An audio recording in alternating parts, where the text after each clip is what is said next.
Welcome to a very rain-soaked Dubai here, and we're at the Meydan Hotel for the launch of the all-new, brand-new 2016 Fortuner. There they are, check them out. There you go, there's a range of them parked there behind, ready to go on test drives. I'll give you a few quick details on this car. This is an all-new car, and I'll just give you the spec first before we do a little walk around. It'll start in a 2.7 litre engine, that'll be the entry model, with a 6-speed auto, cruise control and knee airbags, so that's a first for this segment, plus ISOFIX rear child safety seat anchor points. 105,900 dirhams for that one, about $29,000. Next up we have the 4-litre GXR, which is a V6. It gets paddle shifts and a smart entry, push button start, and that one is 127,900 dirhams, $35,000. The range topper is a 4-litre VXR that comes with a powered rear door, leather upholstery, 8-inch rear entertainment system. That one is 139,900 dirhams, about $38,000. So let's take a little closer look at these cars. So as mentioned, these are all new cars. These are in fact they do still share the chassis with the Hilux, but of course that was also recently launched as an all-new Hilux. But you can see that it's a much more modern, sophisticated, they call it the keen look styling, which was originated on the Toyota Corolla. So much more aggressive, much more handsome, much more striking. The car is actually longer, wider, lower. Look at the front, lots of cuts and angles and changes there, a little bit of character lines, interesting headlights there. Very high ground clearance, as you can see. These cars have been designed for full off-road capability. They are meant to go everywhere. So in a sense, I'm wondering if this is like where this leaves the Prado, because this is kind of going to be taking over some of that market, I suspect. Check out the kink in the waistline, another character line there that pinches the rear glass a little bit to give it that floating roof look. Big old C-pillar there, but on here it looks like a nice design feature. What else can I tell you about the car? It is being pitched as an SUV, this is the first full change for the car in 10 years. The car was originally launched in 2006. This is the second generation car, and they've sold 100,000 of these globally.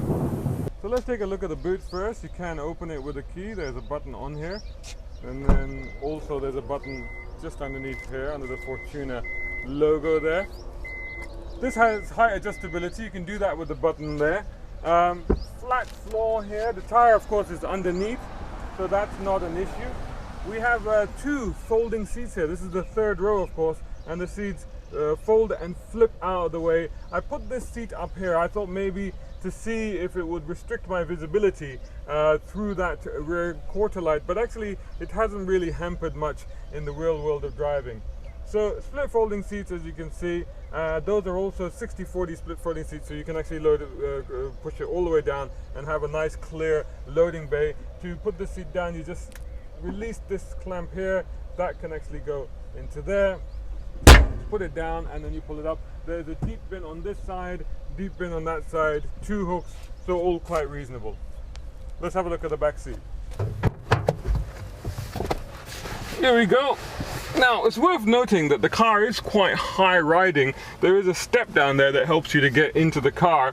But if you have passengers that may find it difficult to climb into a car, you might just want to check that it's okay for them. There's a door pocket here with a sort of bottle holder arrangement in here. Once I'm in here, so this front seat of course is set for me. I've been driving the car, and knee room is actually very, very good. No issues whatsoever. Just about right. Could do it maybe a little more room for my feet under here, but it's not really an issue. There's a little hook down here, which could prove handy, a little tray and a 12-volt power supply. Now this seat, of course, these are 60/40 split seats, and these seats of course move front and rear. I think this seat is on its rearmost position now, but also you can move the back, so you can have it more upright or recline it, whatever is more comfortable. So that's quite handy. You also get an armrest, and in the armrest you get 2 cup holders. So once again, quite a useful little thing. You've also got your own climate controls here, just here on the roof here, so you can set auto and fan and all the rest of it just next to the light, so that's quite handy. And there's two vents up in the roof. In front of me is an entertainment system. This is of course on the top of the range spec car, one here, one there, and I noticed a couple of headphones that were in the boot, so I assume that the kids can watch whatever they like and not have to fight with each other. So all in all, quite spacious, quite comfortable. The other thing I will say about this car is that you're sitting quite high, like I said, higher in fact I believe than the front passengers, and the windows are quite big, so actually you get less of a sense of claustrophobia in this car than you do, for example, in some other SUVs. So if you have people that are a little bit concerned, or maybe they get a little bit motion sickness, then this could be actually quite a good car for that, because with the increased airy cabin and the better visibility out, this could help. Also, some children like to be able to see out of the window, so in that case this could be quite a good choice for them. Right, time to get in the front, I think. Okay, here we are. Right, starter button down here, there it is. So let's see this thing start up. There you go, look at that. One thing I noticed, and I should have mentioned also that it's on the key fob as well, is that they are putting quite a lot of emphasis on the design of this car, and it is a good looking car, so much so that you know that they've cared about it when they've actually put it on to the key fob. Look at that. Yeah, that's a nice little extra touch there. And I gotta say, you know, inside, the outside design is nice. It's a good looking car on the outside.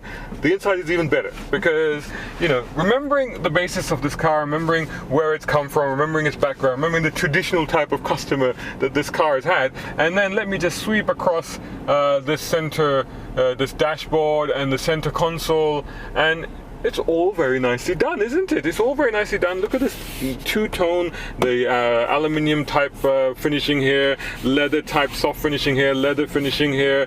It's got two glove boxes here, that one and that one. That's quite handy. I don't know if you'll be able to make out, but maybe with this one you'll see that it has this extra cup holder there, including a bottle holder down there in the door pocket, as well as two cup holders here, and I also get a cup holder on this side, so that's quite handy, isn't it? Down here I also get some buttons for the rear tailgate and the power door, opening the front, etc. There you have your electric switches and your power mirrors, another bottle holder down there, nice trim finishing on the door. Looking at the instrument panel, you can control the center bit from here, as you can see. Now all Toyotas, I think, are getting obsessed with economy, because this one, look at saying, this is what I've got, 14.1 litre per 100, which isn't bad, I suppose. 4 litre V6, 235 horsepower, 277 pounds for the torque, but comparison fuel economy 10 litre. But what's it comparing me to? A monk?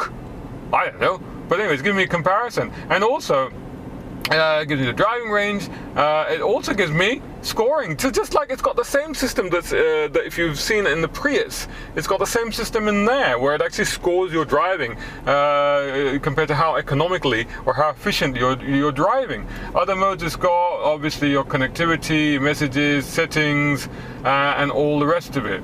Doesn't have a digital speedometer. That would have been quite useful to also offer that in the middle there, because a lot of people do offer that now, and it's just nice to have that. I know the dials are there, the dials are pretty clear, but it's nice to have that as well. So rev counter, speed, fuel, you've got your buttons here for your sound system, your infotainment system. This is for your trip computer, all the rest of it down there. That's your cruise control. You have flappy paddles, so you have paddles for your transmission. And let me just put the belt on before we move off, and the mic here, which will probably improve the sound a little bit for you. Down here you've got all your controls for your off-roading, two-wheel drive, high 4, low 4, locking differential. You've got your USB and your aux there, another power supply there. That's your climate control. And here again, a system which, again, if you've been in the Toyota Prius, this is very similar, or if not exactly the same as that one, apart from it doesn't tell you whether you're using electric power or stuff, you know. It does have your traditional Toyota clock, of course. So what do you got here? You got menu, you got your normal, and as you can see even from this camera, you can see this. And there's one of the things that I've been finding, because of the positioning of the screen is quite high up and it's not really hooded, it does get a lot of reflection. And around town during the day, you do get, sometimes you can't see at all what's on that screen. So maybe they could have put a hood or something on there. But it is a matte finishing, and I think, you know, just to try and keep it clean. So you've got your buttons down the side, all touch, all down here as well, touch buttons there, and then you've got all your different modes, your Bluetooth and again, obsessed with economy. It tells you how you've been driving and the economy that you've been achieving, but of course it's got audio and all the rest of it, Bluetooth. I've had my phone synced up to it, very, very nice, no issues at all. Down here, once again, you get power mode and eco mode. Again, that obsession with economy. And again, if you press eco mode, you get an indicator up there. Power mode, which I think probably just affects the transmission, you get up there as well. You get a traditional handbrake, and actually just quickly just show you, there's a nice deep cubby box there. Good place to put your stuff there, and I'll just turn that off because I don't need it anymore. I can put that in there, so the 6 Plus does in fact fit into your cup holders. One of the things I was going to say is that you got the handbrake. That's a reminder of the origins of this car. It's quite, you know, based on the Hilux, sort of more utilitarian type of car. Also, despite all this plush luxury and everything that you have manual adjustments for the seats, up and down and reclining, and of course forward and rear. They're all manual, so no memory for them. If you have long legs like I do, you may have noticed my long legs here, you may encounter the same problem that I've been having in this car a little bit, which is I'm either too far or too close to the steering wheel. Because I need to have room for my legs, I need to put the seat quite far back, and the steering, although it is adjustable, you do get some telescopic adjustment, but that's as far out as it comes. And for me, I could just do with maybe another inch of travel, or just under an inch of travel, and that would have been fine. Otherwise, good visibility, good seating position, not too bad at the rear. I mean, you know, again, the rear headrest, the third row headrest, sort of hid that that rear quarter light window anyway. Maybe that's why having the seat up didn't really make a difference. It does have a reversing camera, and the mirrors are pretty good. So let's take it for a little drive.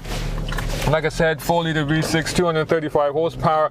You do get a 2.7 as well. I think it's 185 horsepower, I think, that one.